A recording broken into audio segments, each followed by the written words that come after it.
At narito na naman ang mainit na balita mula sa mundo ng politika. Isang malaking kontrobersya ang sumiklab sa mga nakaraang araw matapos magbigay ng babala si Senator Chis Escudero hinggil sa mga aligasyong kinakasangkutan ng mga miyembro ng pamilyang Marcos sa ilang mga anomalya sa gobyerno. Ayon sa ilang ulat, nagtatago na sa publiko si President Kuting ng Norte Jr., ang kanyang pinsang si House Speaker Martin Tambalaslos Romualdez at ang kanyang asawa na si Liza Smugs. Nagdulot ito ng mga katanungan at pangamba sa mga mamamayan at mga miyembro ng oposisyon. Ayon sa mga insider sa Malacanang, ilang araw nang hindi nakikita sa mga pampublikong kaganapan si President Kuting ng Norte Jr. at ang kanyang asawa. Naging ang mga scheduled na press conference at events ay biglang ipinagpaliban. Hindi rin matukoy ng mga ilang sources kung saan talaga sila nagtatago, ngunit may mga espekulasyon na nagsasabing sila ay nagtatago upang makaiwas sa mga isyu na inilabas ni Senator Escudero. Noong isang linggo lamang, nagbigay ng pahayag si Escudero na ani ay handa siyang ilantad ang mga katiwalian at kabalbalan ng kasalukuyang administrasyon na tinukoy niya bilang isang malupit na pagsasamantala sa mga posisyon ng kapangyarihan. Sa kanyang mga pahayag, tinukoy ni Escudero ang ilang mga hindi pa na ipapahayag na impormasyon ukol sa umano'y maanumalyang kontrata at proyekto na ikinokonekta sa mga miyembro ng pamilyang Marcos at Romualdez. Ayon kay Escudero, may ilang sektor ng gobyerno at negosyo na may mga interes sa pagpapabuti ng mga proyektong pang-infrastruktura at iba pang kontrata na may kinalaman sa kasalukuyang administrasyon. Hindi rin nakaligtas sa kanyang pahayag ang ilang issue ukol sa pagkakasangkot ng ilang mga kilalang pangalan sa mga proyektong hindi pumapasa sa tamang audit at proseso. Matapos ang mga akusasyon at babala mula kay Escudero, nagpatuloy ang matinding tensyon sa loob ng administrasyon. May mga nagsasabing hindi natutuwa ang mga Marcos at Romualdez sa mga pahayag ni Escudero at nagdesisyon silang magtago muna sa mata ng publiko upang mapigilan ang anumang karagdagang iskandalo. May mga ulat na nagpapakita ng pagpaplano ng mga posibleng legal na hakbang laban kay Escudero upang mapigilan ang kanyang mga susunod na pahayag. Samantala, nagbigay naman ng pahayag ang mga tagapagsalita ni Pangulong Marcos at House Speaker Romualdez na hindi nila alam ang mga detalye ukol sa umano'y pagtatago ng mga ito. Ayon sa kanila, ang mga lider ng administrasyon ay nagpasya lamang na magpahinga mula sa mga serye ng mga pampublikong aktibidad at walang kaugnay ito sa mga akusasyon ni Escudero. May mga mambabatas at oposisyon na nagtatangkang gawing issue ang tila kawalan ng transparency sa administrasyon. Sa ngayon, patuloy na sumisirit ang pag-uusap-usap sa bansa tungkol sa mga aligasyong ito. Patuloy rin ang pangangailangan ng publiko para sa malinaw at tapat na pamumuno mula sa mga kasalukuyang opisyal ng gobyerno. Habang ang mga Marcos, Romualdez at iba pang mga kasamahan nila ay nananatiling tahimik, marami ang nag-aabang sa mga susunod na hakbang ni Senator Escudero at kung ano ang magiging epekto nito sa kinabukasan ng administrasyong Marcos. At heto nga mga balita ang ating pagkakatutukan at kung bago ka pa lamang sa aking channel ay huwag kakalimutang mag-like, share and subscribe para updated ka sa aming mga bagong balita dito sa Tatak Pinas.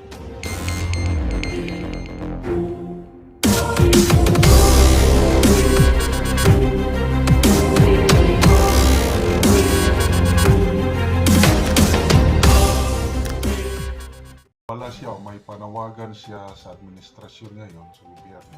Dapat maghanda dahil may nakikita siyang uncertainties o posibleng hindi magandang pangyayari sa ating bansa. Kaya sabi niya, there is no reason for the Philippine government to be caught flat-footed and stand helpless as the ground beneath it caves in.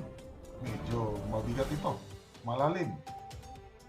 Hindi pwede na patulog-tulog lang sa pansita ng gobyerno na hindi naghahanda, baka mamaya biglang landslide o cave in, biglang gumuho ang lupa, kawawa ang bayan. So ano ba yung nakikita niyang uncertainties sa kinabukasan ng ating bansa? Okay, ito sa Manila Bulletin. By the way, salamat ulit kay Eudora. Walang sawang pagtulong ni Eudora, palaging nagre-research, pinapadalhan niya ako ng ganitong article. Sa Manila Bulletin, Escudero, Philippines should prepare for Trump presidency. Tungkol ulit ito sa pagkapanalo ni President-elect Donald Trump ng Amerika. Kasi sa gobyerno natin, ang sinasabi lang yung ating ambassador to the US, there's no problem. Kahit sinong manalo, matalo, kahit Trump, aliado pa rin tayo. Ganun lang sinasabi. Magkaibigan pa rin daw ang US at Pilipinas. Correct. Matagal na tayong magkaibigan. So Biden man or Trump man ang nanalo, kaibigan pa rin. Kailan? Ang policy changes. Iba-iba ang agenda ng bawat presidente. Biden, Democrat, iba ang kanilang agenda. Republicans, iba ang agenda nila. Lalo na itong si President Trump, kakaibang presidente ito. Kaya mabuti itong si Senate President Escudero nag-iisip. May isa pang senador, si Senator Amy. May nakikita rin siyang dapat paghanda ng gobyerno. Kaya nananawagan. So ito, ang nakita ni Senator Escudero, sabi niya, ang gobyerno should be one step ahead of whatever policy shift the United States President-elect Donald Trump has vowed to implement once in office. Naririnig naman natin yung kampanya sa US, may mga kanya-kanyang plataforma. Based on their platforms or government, doon sila pinaniwalaan o binutuhan ng taong bayan. So ngayon, nanalo si Trump, gagawin niya ngayon yung sinasabi niya, yung kanyang mga pangako. Okay. So, sabi niya, Donald Trump is a major macroeconomic assumption. So, ang mga delikado, ang mga pwedeng magbago, tatlong bagay, tatlong areas of concern. Sabi niya, from trade, number 1, security, and immigration. Ito daw yung mga binanggit, ito yung mga platform of governance ni Trump na siguradong isasagawa niya.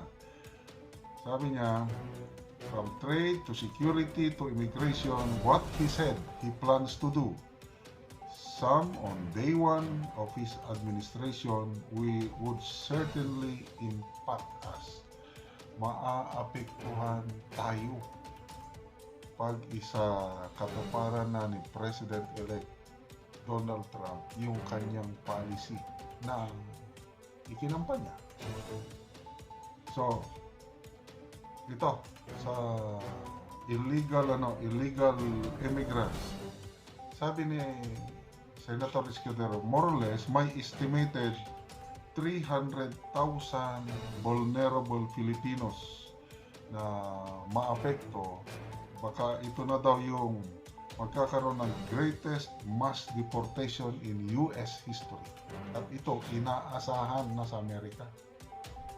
Hindi lang mga Pilipino undocumented workers, iba't ibang countries, ang dami doon. Kaya, yung Mexico, yung mga malalapit doon, nagsisimula na silang bumalik. Kasi alam nilang gagawin ni Trump yung kanyang pangako eh. Kaya nagbalikan na, voluntary, nag-alisan na yung iba doon, yung nasa border lang nila, Mexico. Pilipinas, malayo. I-ship mo pa, aeroplano or ano. Di ang dami yan. More or less 300,000 according to Senator Escudero. So, yun. Maaapektuhan tayo. Yun na lang, pagpa-uwi. Sabi ni Senator Escudero, even if only 1% of the 300,000 undocumented Filipinos would be removed from the American soil, it needs it would require 10 big airplanes. So, paano natin tutulungan yung mga kababayan nating madidiko? So, yan, number one problem yan, yung mga undocumented, yung mga TNT. May mga kaibigan ako, kilala ko, na matagal-tagal na sila doon, TNT. Ngayon, wala. Pasensya, nanalo si President-elect Trump. So, immigration pa lang yan. Punta tayo sa trade. Okay. Sabi ni Senator Escudero, how will his plan, ini si Trump ha, how will his plan to erect high tariff walls affect our economy given the fact that almost $1 in every $7 of our export earnings come from our trade with the United States? Ang tanong, ito pala, nag-i-import tayo, nag-i-export tayo ng mga produkto natin sa US. Plano ng Trump administration magpapataw ng mataas na buwis. Ganon ang style Trump talaga. Nung first administration niya, yung China nakikipagkalakalan sa US. Nako, pinatawan ni President Trump noong nakatakot-takot na tariff o buwis yung mga Chinese products na ini-export sa US. O ganun din ang ginawa ng China. Nagpatong din ng tariff. So, basically talagang maapektuhan kung papatungan ng mataas na buwis yung ating mga export products sa US. So, mahirap nga. Okay, sabi niya, kung dahil sa kanya lalakas ang dolyar, dahil kay Trump kung dahil sa kanya lalakas ang dolyar, ano ang epekto nito sa atin kung ang dulot nito ay ang paghina ng piso? Siguradong lulubo ang halaga ng ating foreign debt. Okay? Kasi kung hihina ang peso, yung binabayaran nating interest ng ating utang, ay maapektuhan ang pagbayad natin. Kaya delikado na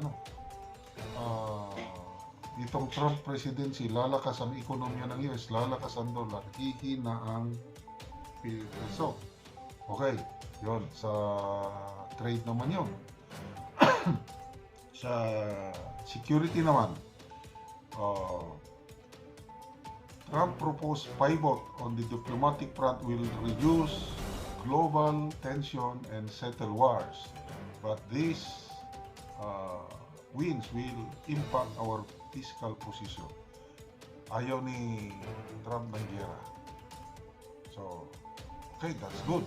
Dahil magkakaroon ng kapayapaan. Sabi ni Senate President, the inconvenient truth is cheaper oil will reduce tax collection on oil, upon which government spending on social programs is paid. Ngayon, malaki ang buwis na nakukuha ng gobyerno doon sa oil. Kung magkakaroon na ng kapayapaan, mahinto ng giyera, di bababa ang presyo ng langis. Bababa rin yung buwis na makolekta. So, maapektuhan ang social services kasi yung mga programa ng gobyerno, social services, nanggagaling sa buwis ng langis. So, maraming isa pa. Sabi ni Senate President, dapat Philippine government will revisit the country's military alliance with the US. I-review na yung Mutual Defense Treaty. Kasi tagal na noon, hindi pa nare-review, 1951 pa yan Sabi niya, on the security front, will a second Trump administration be hawkish or dovish against China? Dapat handa tayo kung sakaling may bagong posisyon ang Washington. So, di pa natin, babantayan natin ano ba ang dealing ng China, ng US sa China when it comes to so West Philippine Sea, South China Sea, Taiwan, mga ganon.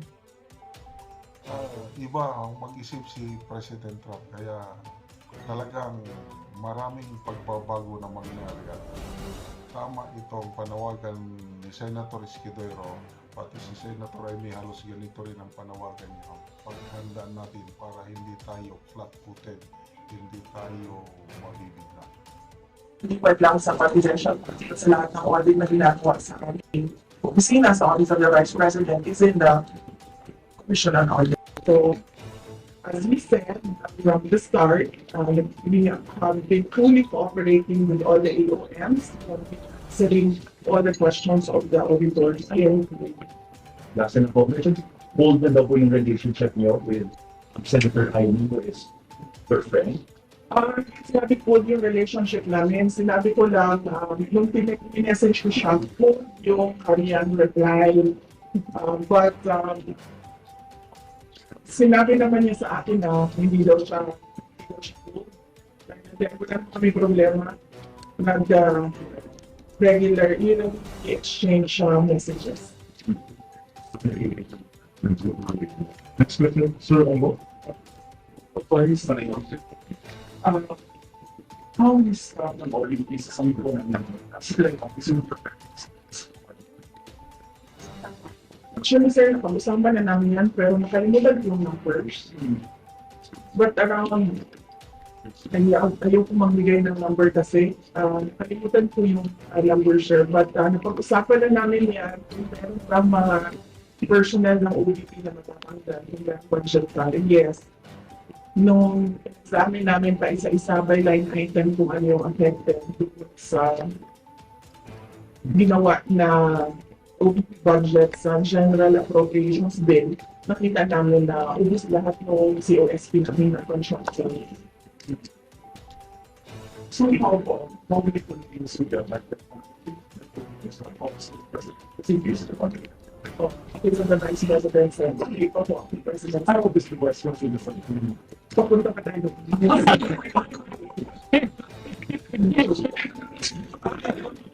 I'm sorry. Sorry, I do not have the numbers, but Chris will prepare the. Yes. Yes. We can have yung July 1 natin na report. Do we have it? Do we have a copy? Sir, yes. Yung July 1 report natin. So this po, The report. So every, yes, thank you. So this is the first review of the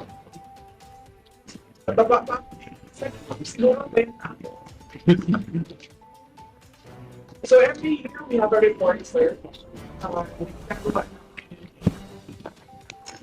June. So this is our first year. We have to feel this. And then within our second year, that's December, we'll give you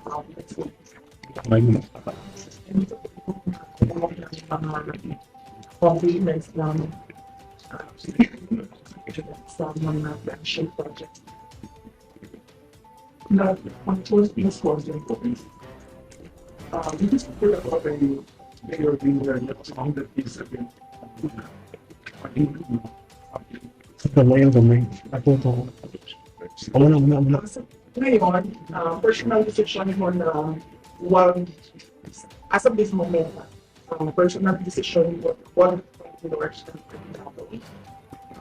tugal ba for national candidate kasi maganda yung experience ko last week. Ganun ka naging magsasabi sa akin. Umuto lang so, given that some people paano that I say meron akong parang hesitation na magsabi ulit pero paalala ko lang sa ating mga ditante na pinag-isip na yung mga kandidato sa lugar. Tingnan nila kung ano yung nagawa, tingnan nila kung ano yung sinabi at natupad ba or binigay ba yung mga sinabi ng kandidato. And syempre, ikumpara nila ang iba't ibang mga kandidato nila. Huwag silang maniwala sa endorsement lang ng isang tao o endorsement lang ng isang sikat na personalidad. Dapat kilatisin talaga ng mga botante ang kanilang mga kandidato. That way, mapanigurado natin na nananalo at napipili talaga yung mga karapat-dapat na umupo sa mga pwesto. Next question. Sir Leo, Action Value. Okay. So, next, Miss Neo Pareños. Introduce yourself, sir.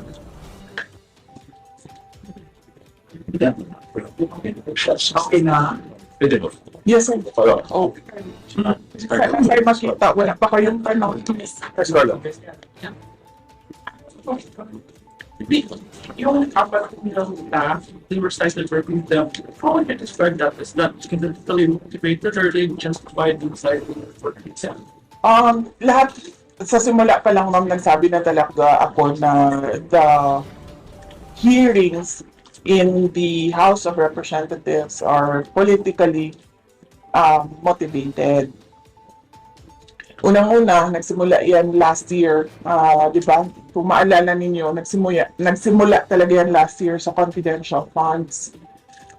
May meeting na nangyari with the Makabayan Bloc, and hindi naman tinago yon, pinost naman sa social media, Makabayan Bloc and Speaker Martin Romualdez. Then they started attacking the budget of the Office of the Vice President. When in fact, pag-submit ng budget na yan, pag-submit ng depart ng office ng budget, nasa NEP na yan siya. Ibig sabihin, pag nasa NEP siya, in-approve na siya ng President because that NEP is the submission of the President to Congress of his proposed budget. So, pagkatapos ng meeting nila, nag-hearing na sila noong budget and lumabas, nang nag-hearing sila ng budget ng Commission on Audit, lumabas ang AOM. Audit Observation Memorandum ng OWA. In a span of 4 days, lumabas yung kasunod na AOM. So para bang para bang meron silang collusion noon na dito natin aatakihin, ito yung gagawin natin. So lumabas nga yung AOM, sinagot naman namin yung mga AOM because we fully respect the mandate of COA to audit funds, no? So sinagot namin, tapos ang sumunod nun ay nasagot namin. Nagkaroon kami ng notice of suspension. Doon sa notice of suspension, sinagot din namin sa COA. And then nagkaroon kami ng portion ng notice of disallowance. Now ngayon, pagdating sa notice of disallowance, meron kami 6 months to appeal. So ibig sabihin doon, hindi pa tapos yung audit. Tapos, noong budget